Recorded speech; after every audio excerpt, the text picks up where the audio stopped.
everyone, I'm Captain Logan, and welcome once again to the vast and ominous Comic Vault. Today, the triumphant return of new acquisitions. That's right, I got sick and tired of not talking about new issues and decided to go back to the well and do this the way I always used to. After copious amounts of rebranding efforts and then not reviewing new comics for really several months now, I was getting really behind on my reading, and as I said, I really miss talking about them, and I do plan, hopefully I can find the time, to try to do more story arcs and things in full, reviews of things when they're finished, but I haven't been doing really anything with new comics lately, and I have an entire long box of books I haven't read, so I'm trying to get caught up. I want to talk a little bit about what I read this week, because I read some really cool and interesting things that I'd like to share with you, and as this show always was, this is just going to be me very off the cuff, having just read these, giving you my immediate gut reactions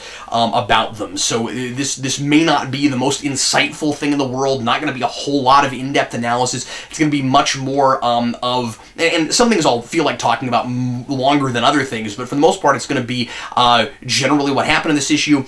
Did I like it? Do I think you might like it? Depending on your taste, move on. And as I said, my hope is to get to some completed story arcs down the road on the Comic Vault as well. Going to do my level best to start getting back to those also, but as I said, I really haven't been doing anything with new comics lately, and folks have expressed interest in seeing something like this return.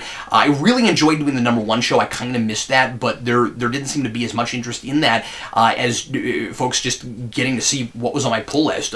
Really cool of people to want to see what I'm reading and hear about the things that I'm most invested in, and I will put as many #1s as I can get away with and have time reading as I can too. So I mean, like these, for the future going on realistically, I probably won't be reviewing as many books a week as I used to, just because I don't have the time. But I really want to, but I still really want to do this. So I'm not going to do the 18-20 I used to do probably most weeks, but I will continue trying out some books here and there too. And especially if there's something that I read that I just really like, I'll make sure and talk about it. But I may be somewhat more selective sometimes about what exactly I talk about.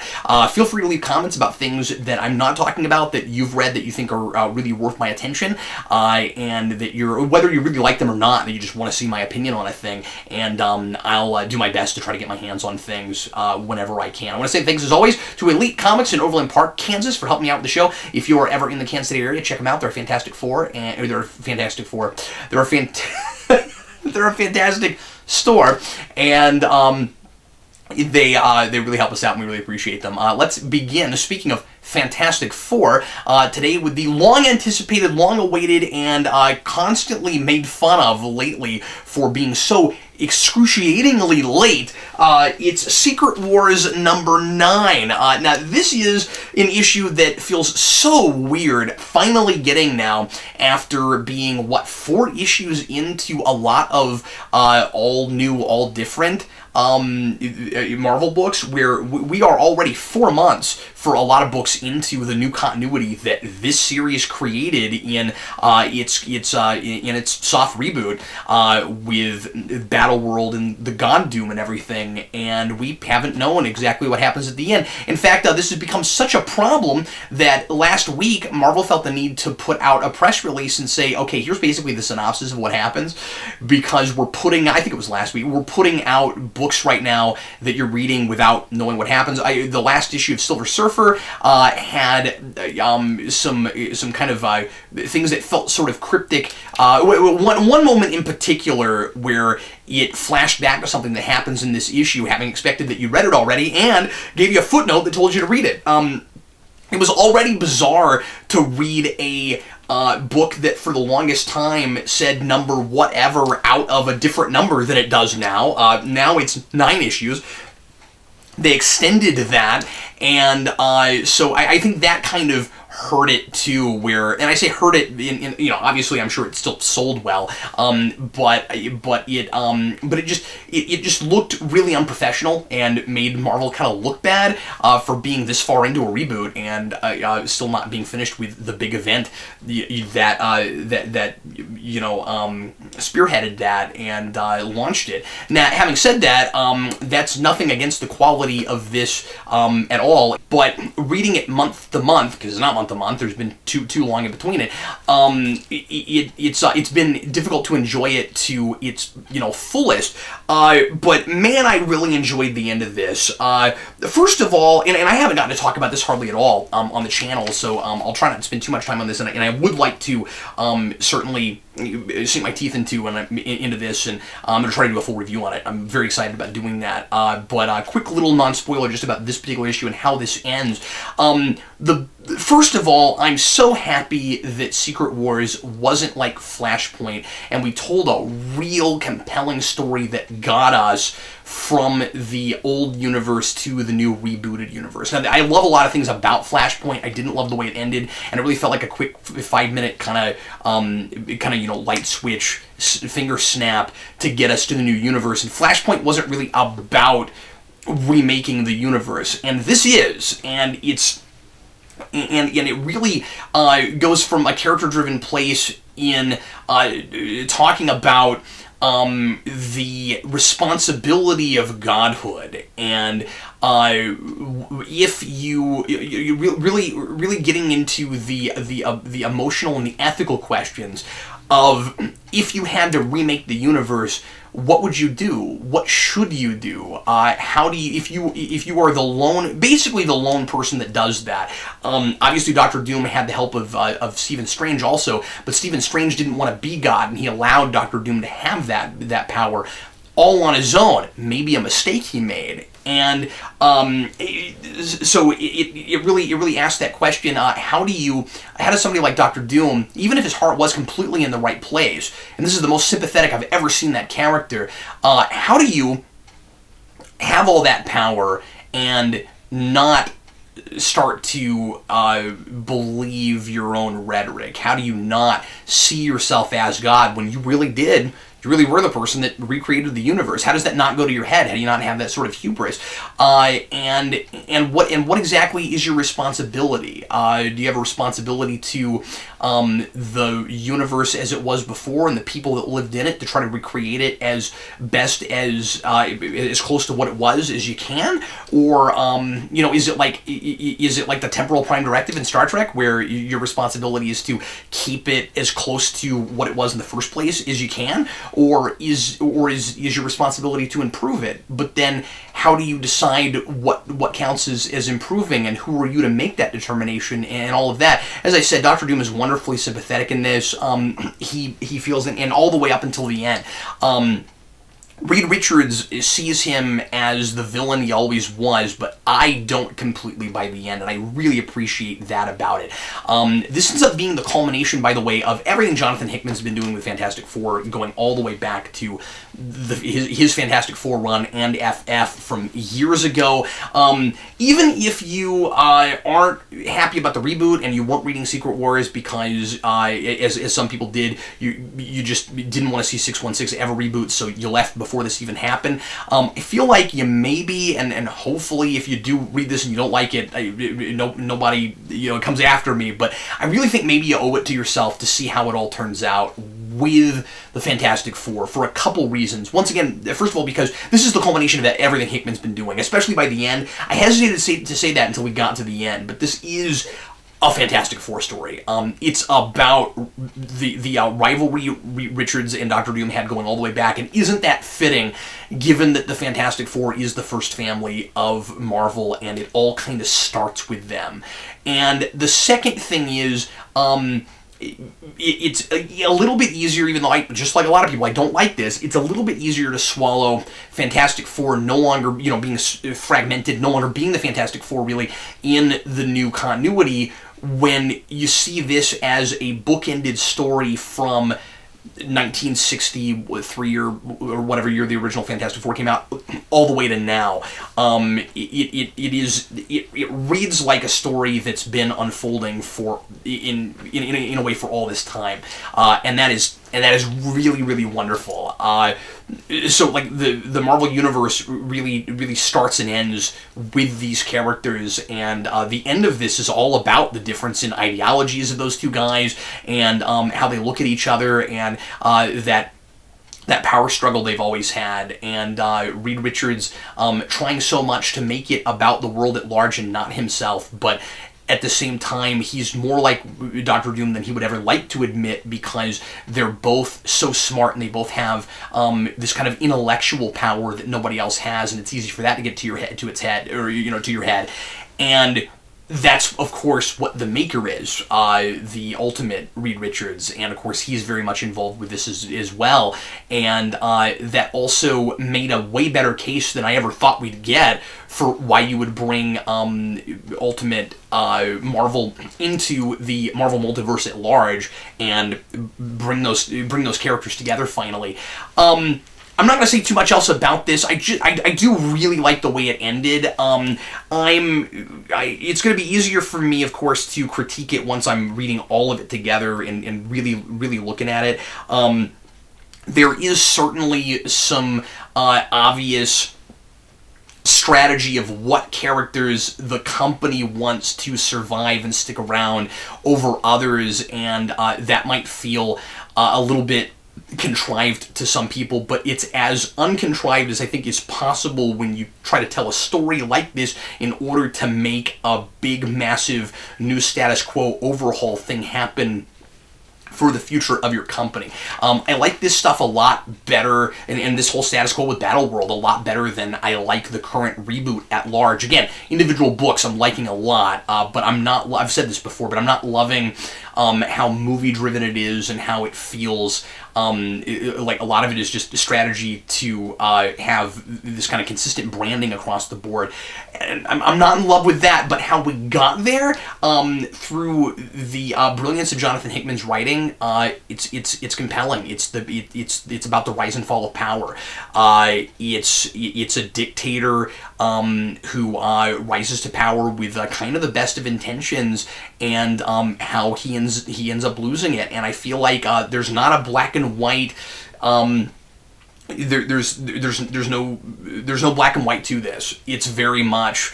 It's very easy to see both of these guys' arguments. I also really like the way Molecule Man fits into this, because that's a character that I never thought I'd see be really important in anything modern. And part of the excitement of that for me is just this kind of personal thing where growing up, the first comic I bought of any real worth was Fantastic Four number 20, which is the first appearance of Molecule Man. I still have it, and it's not anything like in great shape, but when I was a kid, it was such a big deal to get something that old, and that said, what was it, 10 cents on the cover, and it was just a really big deal for me, and I always really liked that character, partly just because of that collecting bug that it kind of started for me, and getting to see him be wrapped up in the end of the really sad end of Marvel 616 proper was really cool to me, and it's chilling and unsettling the way he's used, and his trying to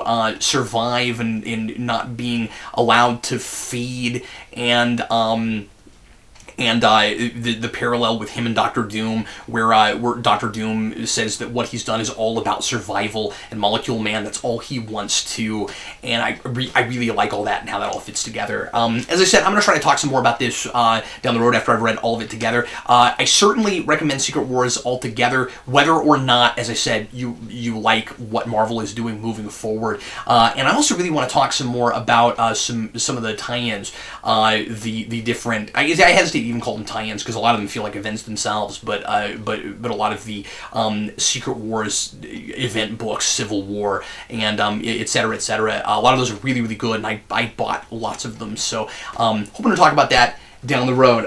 Moving right along, we've got from IDW, it's Back to the Future number 4. This is written by, spearheaded by Bob Gale.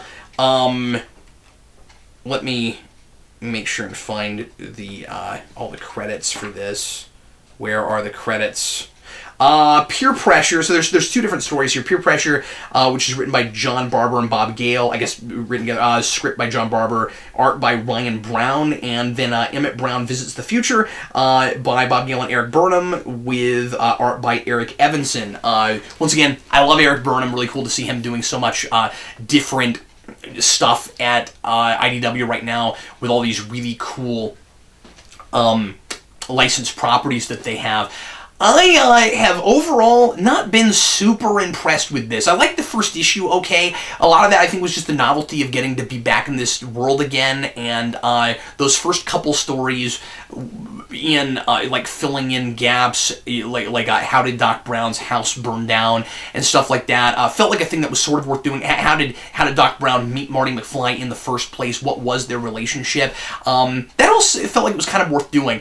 I feel like as we've moved along, even just in 4 issues, we've kind of just been scraping the bottom of the barrel, trying to come up with other kind of cute stories in the interim that we could tell, and it's just not real exciting and compelling, and frankly, it kind of is too much about the references. And I hesitate to say that because Back to the Future always had that to a degree, where so much of those movies is set up and payoff and callbacks to things even within its own franchise. So I could see the argument that that's what it's doing, but too often you've got these real, again, I can't get away from the word cute. You got these cute moments where you have a character that's just saying something that they either have said before or will say later, that's the big lines that fans always bat around all the time. And if you really know you're Back to the Future, I think it's more irritating than it would be if you didn't. And that was much more of a problem the previous issue than this one, I think, but with this, my issue more is I'm not buying the situation. So we start with Marty McFly going to Doc Brown's laboratory, and Marty in this is and I guess this is, according to this, what it's supposed to be, you know throughout all of it. I don't know if Bob Gale is considering this official canon or whatever.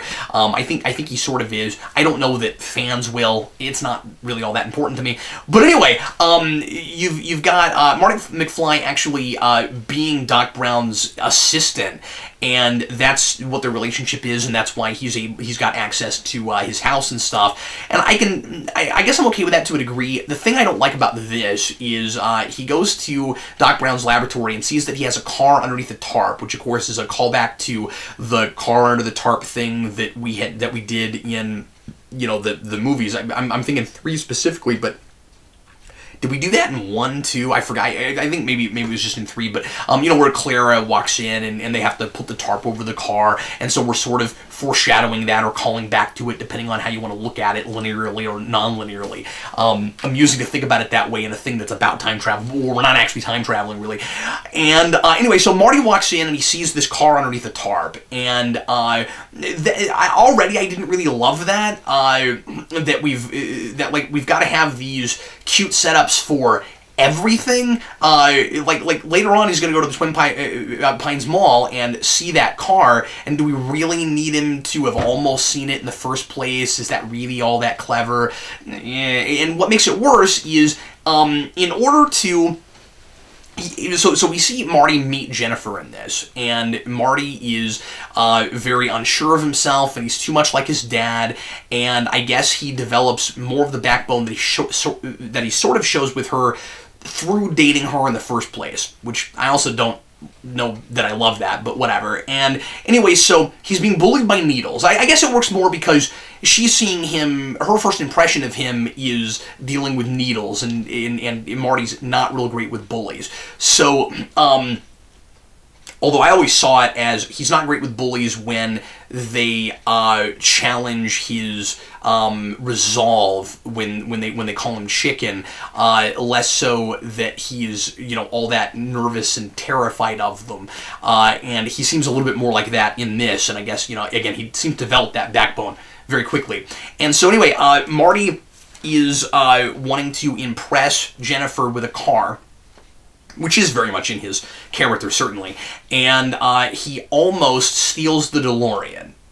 and doesn't realize it's a DeLorean, but he knows that Doc Brown's got a car there, and he almost steals it in order to impress Jennifer, because Needles has a car, and he's making a big deal out of how important it is to have cars to impress chicks, and he's cooler than Marty because he has a car. And then you get to the end of this story. I try to not do a lot of spoilers in this, but I don't know that this is really that big of a deal. You get to the end of this, and he doesn't end up seeing the car. Wouldn't you think that when he first sees the car, actually sees it at the Twin Pines Mall, then the first thing he would say is, "Oh, that's what that car was underneath that tarp." And that's why I'm not really in love with this just filling in the gaps. And it's not irritating.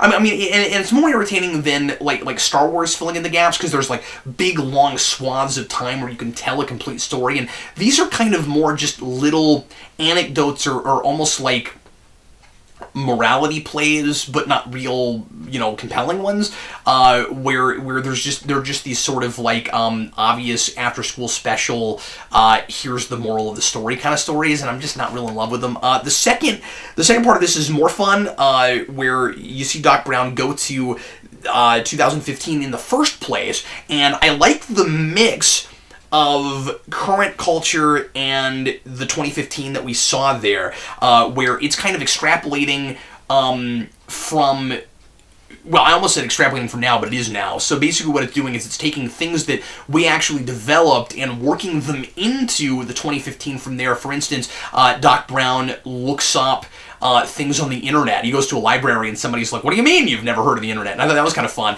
And so it finds a way to kind of meld those two things, where it's not our 2015, but it extrapolates from the 2015 that we saw in that movie and says, wouldn't it make more sense if certain parts of the culture we have now were there, and it actually kind of fleshes that out a little bit more. And so that's kind of fun. It feels wonky because it's a retroactive ad, but I don't mind it. I thought that was kind of fun.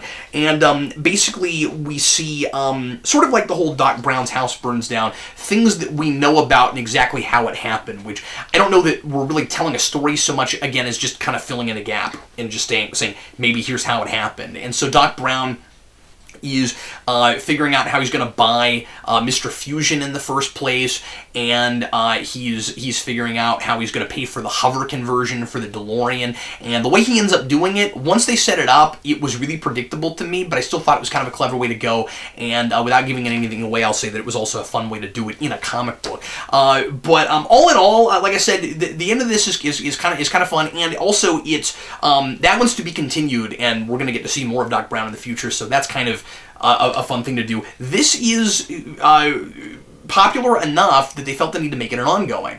And I really hope that this start and the end of this makes me think that this is where maybe they're going to go. And I haven't read any articles about this yet, so maybe we already know. But my hope is that this becomes an ongoing story. I mean, backup features, fine, whatever. But that we start making this an ongoing story and we stop just filling in gaps, because I don't see how that has any legs at all. Bob Gale, when this was first launched, said that he didn't want to make this Back to the Future 4, even though we sort of did that in a Telltale game, and he didn't have any problem with that. But I guess in comic form and a thing that he wants to consider sort of canon, he doesn't really want to do that. So this is apparently not supposed, or at least the miniseries wasn't supposed to really have any time travel moving forward. But the end of this said something about Doc Brown coming, to I think coming from the Old West to the future to find Marty, like he does at the end of 3. And if that's what it ends up doing, if I'm right about that, I don't know if I'm right about that, but if that's what it ends up doing, then maybe it will move forward from there. And because, Doc Brown does have, a time machine that he built with that train, and will he continue to use it? Again, Bob Gale made it sound like he wasn't interested in doing that, but it's going to be an ongoing. I don't see gap filling forever, so we'll see what happens. I'm enjoying these enough to keep buying them, but I don't think they're great, and I hope that that we get an ongoing story that keeps going like Ghostbusters. And I also hope that Burnham gets to keep writing for this, because I like his voice for Doc Brown a lot. Next up, it's Power Rangers number 0. This is from Boom Studios, and this is written by Kyle Higgins, who I thought was a wonderful choice for this, and illustrated by Hendry Prasetya. This is a book that I had Jason do a review of, because Jason is really big into Power Rangers, and he was very excited about this book, and read it as soon as he could get his hands on it. He read it in the car on the way back from the comic shop, and wanted to do a review, and so we put that up. But obviously he's 5, and he's pretty much just giving a synopsis the way he sees it. So I'll talk about it now, and this is not exactly what I expected it to be, but I'm very interested in it. First of all, the art is absolutely dynamite. It's gorgeous.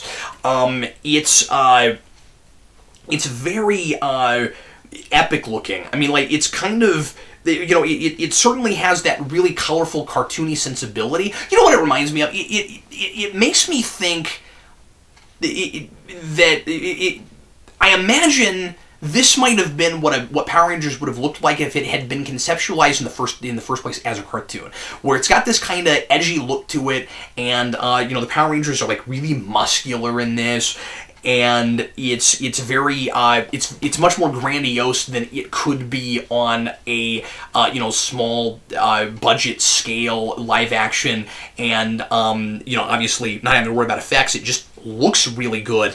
But it looks a little bit more serious than it is, and I think that juxtaposition is kind of fun. At the same time, and people have asked me about this, they haven't read it yet, is this like more adult, serious Power Rangers? What is it exactly? And the best way I can describe it so far, at least, because there's a couple of little backup features, but at least the main story that this is setting up that's going to continue. I don't know why it felt the need to have a 0 issue. I could just springboard right into it, but this is just a little setup kind of episode. What it reads like to me is like it's trying to be really faithful to that show, and it still very much has the spirit of that, but it looks like it's going to allow its characters to have a little bit more dimension. It's going to take itself more seriously and be maybe more tongue-in-cheek, and it's absolutely absurd, but the people involved are taking it super seriously. The show sort of had that, but this works better because immediately these characters, even though they don't get a lot of panel time yet, don't all feel interchangeable. Like, very quickly, Tommy and Jason are at odds. Jason thinks that Tommy isn't good at following orders. He's still skeptical because he was under the influence of Rita Repulsa. He was under the Green Ranger spell. This is right after that happens. And so he doesn't know how much he can really trust him moving forward, not because he was evil, that wasn't his fault, but because he doesn't really know anything about this guy. And I like kind of the mystery of Tommy. Who exactly is he and what's he all about? And that's what I always wanted to see from Power Rangers, and I think it's really cool that that's what this is doing. I also like the direction it seems to be going, where it basically starts from a particular point in that series, sort of, and then just from there is sort of going its own direction. It's a reimagining, but from a particular point. So Green Ranger Saga has happened, and now from there we start doing some interesting storytelling. Maybe that's what I'm hoping. You've got Rita Repulsa in Green Ranger's head, kind of whispering, and I can't tell if she's still got a direct influence on him, whispering to him, but she's able to see every move, and her essence is kind of hovering there with him, and so you get the sense that at any point she might kind of take over again, and so it's got more of a subtlety to it, which it's not subtle, but it's got more of a subtlety to it than Power Rangers ever had, and it doesn't have that formulaic. It doesn't feel like it's going to have that formulaic quality to it that Power Rangers ever always had, where it was just about getting your Zord, fight the monster, the end. It looks like there might be some actual gasp, shock, and awe character progression in this book, which is very exciting to me, and So that's about all I've got to say about it right now. Like I said, there's not a whole lot going on in this first issue. Just kind of setting that up, and then you've got a backup feature with Bulk and Skull. It's just a couple pages of them doing a practical joke and then deciding that they want to be try to be Power Rangers now. It's very typical Bulk and Skull stuff. We'll see if that's anything different from what it was in the show, and then just a big fight with Goldar at the end, pretty much, which is fun to read. There's nothing to it, but it's fun. So, yeah, I really expected, though, a straight-up reboot, reimagining thing for adults with this. Like, maybe that kids could read, but I was expecting something more like what DC did with Space Ghost back in, I think, the late 90s, early 2000s, with Alex Ross. And you know, especially looking at these covers, it isn't that, but there's more to it than there was with the show, and I think it could start to move in that direction. Definitely banking on nostalgia really wants you to re-experience Power Rangers the way you did when you were a kid, but as an adult, and yet still very accessible to children. So I like that about it a lot. So all in all, I'm really happy with it. It's not what I wanted exactly, but boy, it's pretty. It's really fun to look at. A lot of panels I would love to blow up and put on my walls. Gorgeous, gorgeous comic book. I would go as far as to say that there are people that don't understand, think Power Rangers is ridiculous, that might want to get this just to look at it. It's very, very pretty. Next up, okay, this is Superman American Alien. This is number 3. I haven't been doing the show, so I haven't talked about the first 2 issues yet. And I may do a whole vault on this when it's over, although this is not an ongoing story. I'll talk about that in a minute. This is by Max Landis, who's been getting a lot of crap lately for how he feels about the new Star Wars movie. And this is drawn by Joel Jones.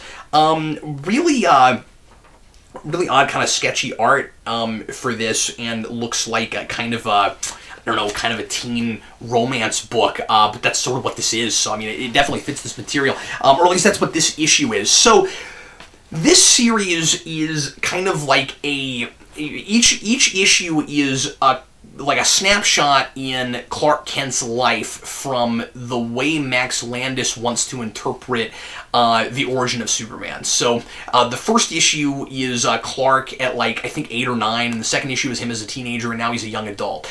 And each of them is about coming of age and the kind of weirdness and awkwardness of growing up and being a teenager, and all the stuff that Max Landis tends to like to write about. A lot of chronicle. I'm not saying this is light chronicle, but just the themes that he's dealing with in that movie seem to be what he likes to deal with a lot. The uncertainty of youth, not being sure who you are or who you want to be, trying to find yourself, all of that stuff. And his interpretation of Clark Kent is really interesting because this is a guy who was raised in very much the way that we're used to Clark Kent being raised, and he has those family values and he has those American values, but unlike we've seen him sometimes, and maybe more like Smallville, although there's certainly more of a progression here, faster, obviously, you've got a Clark that is conflicted and isn't entirely sure if he's going to completely embrace that or just kind of, and he's also very frustrated because he doesn't fully feel like he fits in, and he doesn't understand what happened with Krypton and with his real birth parents, and why a lot of that early Smallville stuff, why he was rejected by them, because he doesn't realize that that's not what happened. And so some of that I'm finding relatable and interesting, and not always exactly what we've seen before with Superman, and something of a more realistic take some of the time. I sometimes question choices of dialogue with Max Landis. Sometimes I feel like he maybe goes a little bit too far, a little bit too over the top. Sometimes I think he thinks he's being realistic when it comes off to me as just like almost melodramatic in a way that he doesn't think that it is. This was a weird choice, just the way he conceptualized this particular story and like what he does with it. Basically, the idea here is, bear with me, this is weird. Clark ends up in I think a plane crash or a helicopter crash at the beginning of this, and he's in a plane crash, and he gets rescued from the water, and he gets on a boat, and there's a lot of just happens in this issue. He just happens to be on this cruise ship that is a giant birthday party for Bruce Wayne, who's not there. And everybody thinks that he's Bruce Wayne, and they decide that he's Bruce Wayne because Bruce never shows up to these things, and everybody always wants there to be a Bruce Wayne, and I guess they take one look at Clark Kent and decide that he's Bruce Wayne, or that he could be, and so they just decide that he is. So Clark just ends up through the suggestion of this girl that he starts to get within this, he starts to sort of embrace that and enjoy the laurels of pretending to be Bruce Wayne for a little bit, which I feel like I need to do some more thinking about this before I decide exactly how I feel about it, but I don't know if Landis is really saying anything with that, or if it's just kind of a fun, novelty for him that this is the way Clark and Bruce would first find out about each other.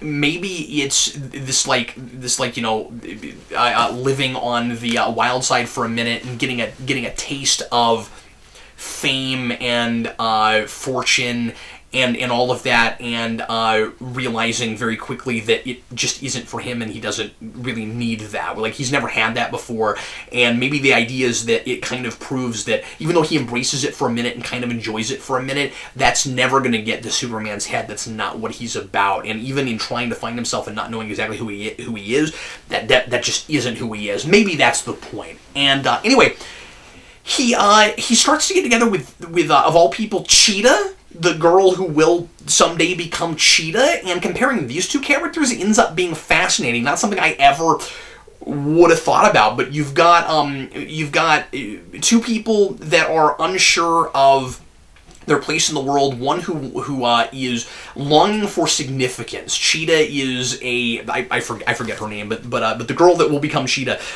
is. I looked this up, and I'm glad I did, because there's a Cheetah reference in this, and I wasn't sure about it. And then I looked it up. I was like, oh, so that is Cheetah. But anyway, so what it does with them is she is, because Cheetah in the comics is an archaeologist and all about stealing old world artifacts. That's what she wants to become, is an archaeologist, and she's interested in history because she's trying to find some semblance of significance. And it's interesting comparing her to Superman, because to Clark, because they have that in common a little bit, where Clark is also trying to find a significance, but he doesn't feel insignificant. He just doesn't know where he fits in. It would be so easy for him to just take over the world if he wanted to, or whatever, whereas she feels totally powerless. They have this wonderful moment sitting under the stars where he says that he sometimes likes to feel powerless, sort of a grass is always greener mentality. He likes to feel like a mortal and like everyone else, because he's not like everyone else. And I really liked that take on it. I think it made a lot of sense. I guess the thing that is that's not really working about this is just all the people on that boat that we've heard of before. Oliver Queen is there, and I guess that makes a certain degree of sense, but the world is just very small, where it seems like everybody on that boat is some major DC person. Maybe not everybody, but there's all these people on this boat that are some major DC person that we've heard of before. But yeah, Clark having a fling with Cheetah. I've sort of seen everything now. Also interesting to do that.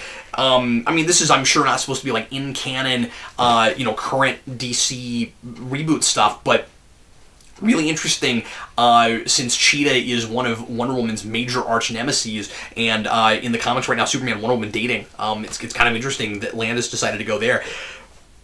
Like I said, I don't know 100% how I feel about this one yet, but it was really interesting, if nothing else. Moving right along, Batman Ninja Turtles #2.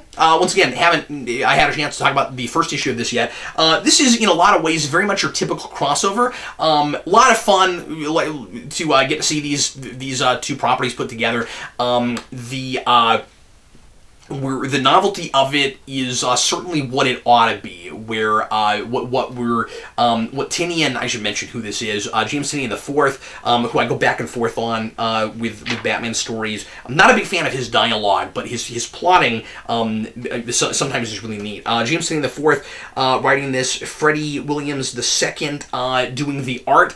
Art in this that is that I don't know how I feel about. I'm not a big fan of the way that characters are like outlined in this sometimes, but it's kind of old school Ninja Turtle art. Like, they're a little bulkier. I don't mean like 2014, 8 feet tall, but they're a little bulkier. They're a little more like monsterish. It reminds me of some of the post-first run Mirage stuff when Turtles art got really weird. And I'm not saying this is like super strange, but it's that grittier, darker looking, like kind of scary looking Ninja Turtles art, which goes really well with Batman, and feels like it doesn't feel like Ninja Turtle art or Batman art. It feels very much like this guy could be drawing a Batman comic separately or a Ninja Turtle comic separately, and either of them would look fine like this.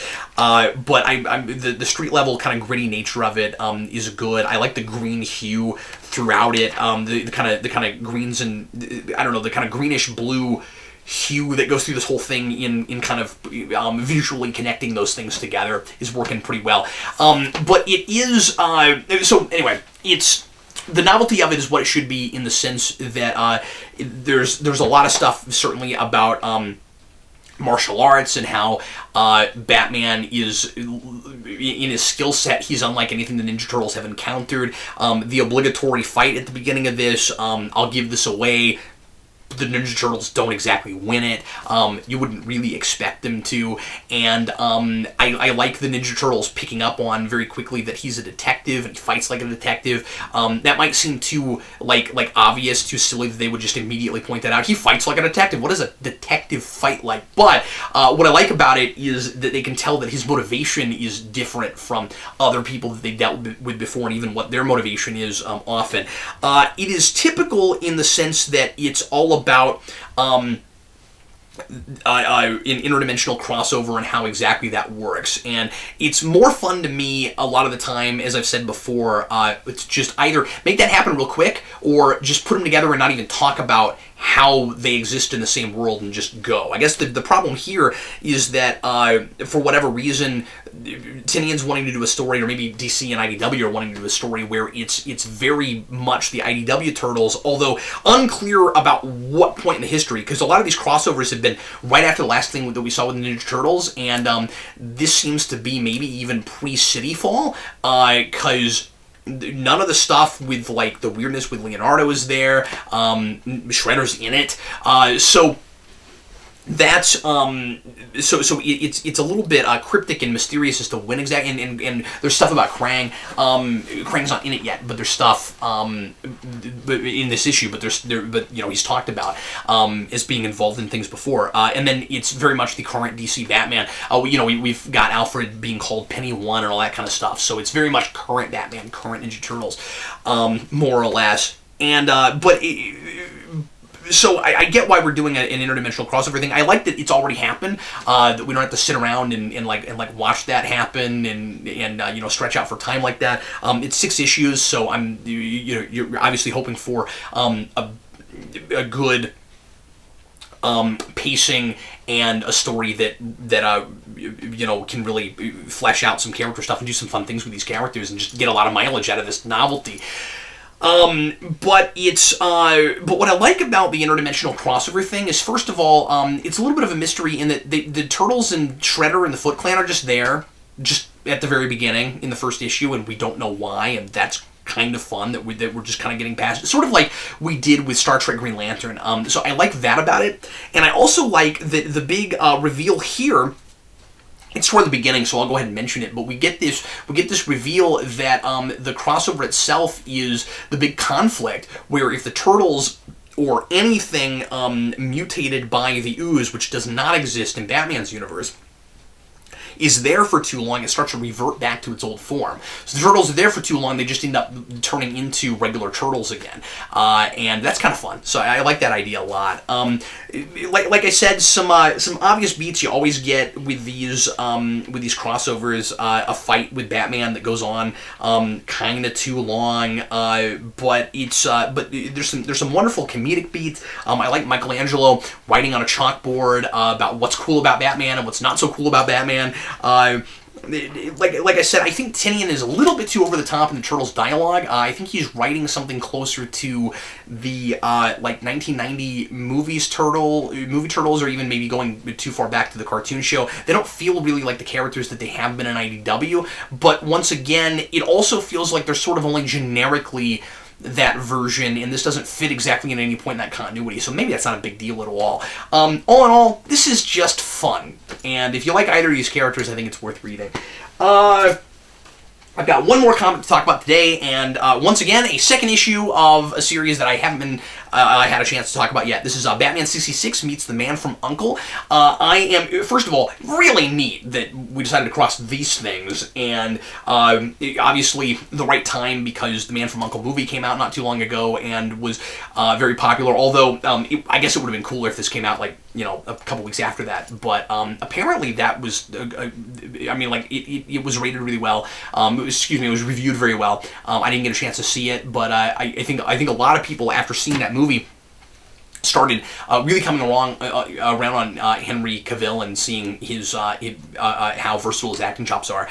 So I need to watch that. I didn't get a chance to go to the theater and see it. But anyway, I'm not anything like qualified to talk about this because I have never seen an episode of The Man from U.N.C.L.E. But what I really like about it is it is very much one part a typical superhero 60s Batman story and one part a typical 60s spy story, and those two things are mixing beautifully. The more I read crossovers with 66, we've only had a couple now. We had the one with Green Hornet, and we have this one. The more I want to see Batman just get, or this version of Batman mixed with every TV show in the 60s, because unlike something like Batman Ninja Turtles, we don't have to do an interdimensional crossover. They just live in the same world, and that's exactly what we did with Green Hornet. He lives in the same world. And a lot of those shows in the 60s, especially the genre stuff or the kind of heightened action spy stuff, really all feels like it could be in the same world. I'd love to see Batman 66 in Star Trek. Why not? Do it up. Knock it out. This is just a whole lot of fun. We've got this plot that the Man from U.N.C.L.E. ends up getting involved in, where there's a breakout in Arkham Asylum, and I should mention that this is very much part of the continuity of Batman 66. It's not vague like the Turtles miniseries with Batman. Funny, these are both Batman crossovers.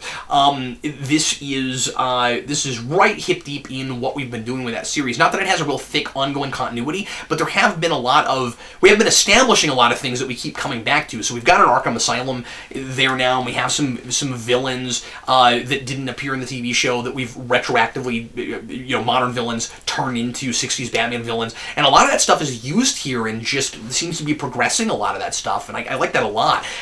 Just make this Man from U.N.C.L.E. stuff part of that continuity, and gives us kind of a fun variation from some of these one-shot crossover things like Green Lantern, Star Trek, and Batman Ninja Turtles, where that will probably just feel like a fun story that we'll never call back to again, and this could very easily be talked about.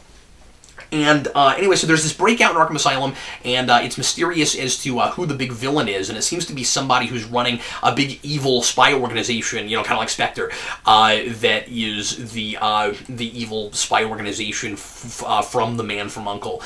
And I'm assuming that it's an actual organization that was mentioned in that show, but like I said, I've never watched that, so I don't feel like I should even be talking about this, but I'm going to.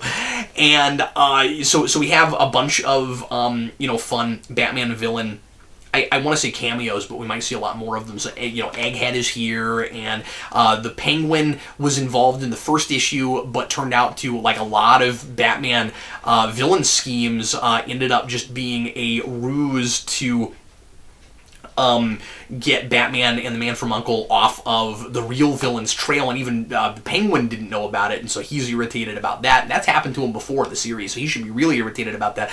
There's a Penguin trying to steal the Batmobile moment, because you gotta have that. And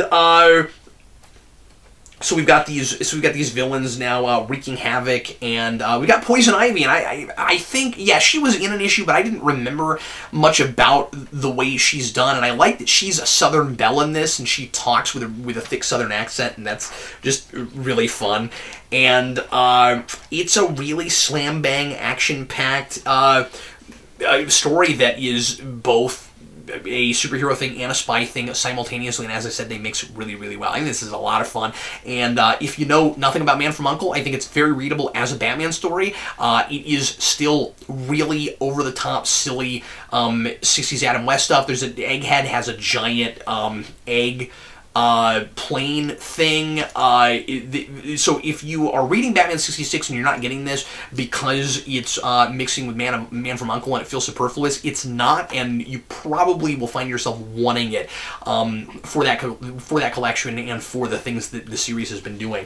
Well, that took a lot longer than I expected it to, but I haven't done this in a while. So anyway, everybody, thanks as always for watching. Hope you enjoyed it, and I'm going to come back as often doing these as I can. I'm not going to promise weekly. I may sometimes do, like 2-week catch-ups and do several things I've read in the last couple weeks, but I'll do this as often as humanly possible. And like I said, hope you enjoyed it, and I will see you again shortly. Once again, if you're ever in the Kansas City area, be sure to check out Elite Comics in Overland Park, Kansas. And in the meantime, I'm Captain Logan, and happy reading.